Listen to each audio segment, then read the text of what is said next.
મહત્વના સમાચાર અમદાવાદથી શ્યામલ 4 રસ્તા નજીક એક કોમ્પ્લેક્સમાં આગ લાગી છે। શાંગ્રીલા 2 આર્કેડમાં આગ લાગવાનો બનાવ છે। બહાર રહેલા અનેક વાહનો આગની ઝપેટમાં આવી ગયા છે। ફાયર વિભાગની 8 જેટલી ગાડીઓ ઘટના સ્થળે ઉપસ્થિત છે। ફાયર વિભાગની ટીમના આગને કાબૂમાં લેવા માટેના પ્રયાસ તેજ કરવામાં આવ્યા છે।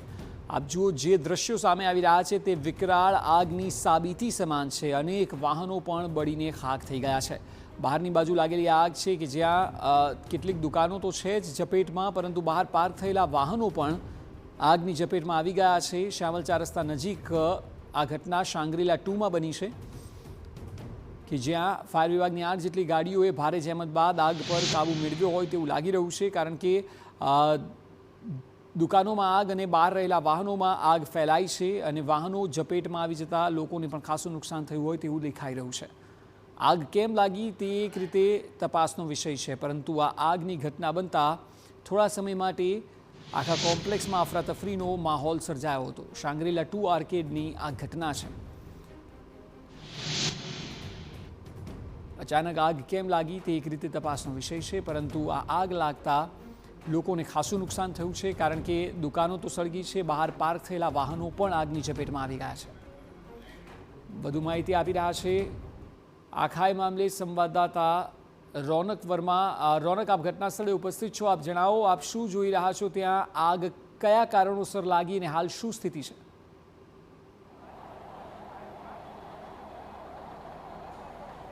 બિલકુલથી આજે અમદાવાદમાં એક મોટી દુર્ઘટના ઘટના બચી છે તેવું કહી શકાય। સીધા જ દ્રશ્યો આપ અમદાવાદના શ્યામલથી જોઈ રહ્યા છો, જ્યાં આગળ વિકરાળ આગનું સ્વરૂપ અને હંમેશાની જેમ દેવદૂત બનેલા ફાયર વિભાગના જવાનો અત્યારે આગ પર કાબુ મેળવવાના અથાગ પ્રયત્નો છે તે કરી રહ્યા છે। શ્યામલ પાસે આવેલું આ કોમ્પ્લેક્સ કે જ્યાં આગળ આપ દ્રશ્યોમાં જોઈ રહ્યા છો સળગેલા વાહનો, જેની ઉપર કાબુ મેળવવાનો પ્રયાસ કરતા ફાયર વિભાગના જવાનો, તેની સાથે આ સળગેલા એટીએમમાં પણ એટલી ભયંકર વિકરાળ આગ લાગી, જેની જ્વાળાઓ સમગ્ર કોમ્પ્લેક્સમાં ફેલાઈ અને અનેક લોકોને રેસ્ક્યુ કર્યા હોવાની પ્રાથમિક વિગતો છે તે મળી રહી છે। અનેક લોકો ઉપર જીમ અને અન્ય ઓફિસો હોવાને કારણે અહીંયા હાજર હતા અને હજી પણ રેસ્ક્યુ ઓપરેશન છે તે ચાલી રહ્યું છે। ફાયર વિભાગના જવાનો અનેક લોકોને બચાવવાના પ્રયાસ છે તે કરી રહ્યા છે। પોલીસની ટીમ છે તે પણ ઘટના સ્થળે હાજર છે, પરંતુ આપ દ્રશ્યો જુઓ, અનેક લોકો અહીંયા જે ઓફિસમાં કામ કરી રહ્યા હતા તેમને રેસ્ક્યુ કરીને નીચે છે તે ઉતારી લેવામાં આવ્યા છે। અનેક લોકોને બચાવવામાં આવ્યા છે। આ તમામ બાબતો છે તે અત્યારે સામે આવી રહી છે। કેટલાક જવાનો અહીંયા હાજર છે, તેમની સાથે પણ વાત કરવાનો પ્રયાસ છે તે કરીશું। આપ અહીંયા હાજર હતા, કેટલા લોકોનું રેસ્ક્યુ કરવામાં આવ્યું છે, કેટલા લોકોને બચાવવામાં આવ્યા છે?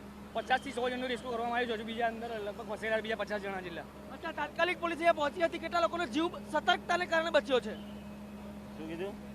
તમે અહીંયા હાજર હતા, અનેક લોકોને રેસ્ક્યુ કરવામાં આવ્યા? રેસ્ક્યુ ટોટલ લોકોને રેસ્ક્યુ 108 બી હાજર છે, ફાયરની બી ટીમ બી હાજર છે અહીંયા। અચ્છા, તાત્કાલિક એક્શન ના લીધા હોત તો આ ઘટના કેટલી મોટી થઈ હોત? ભયંકર ઘટના, પૂરું બિલ્ડિંગ સાફ થઈ જાય એમ હતું।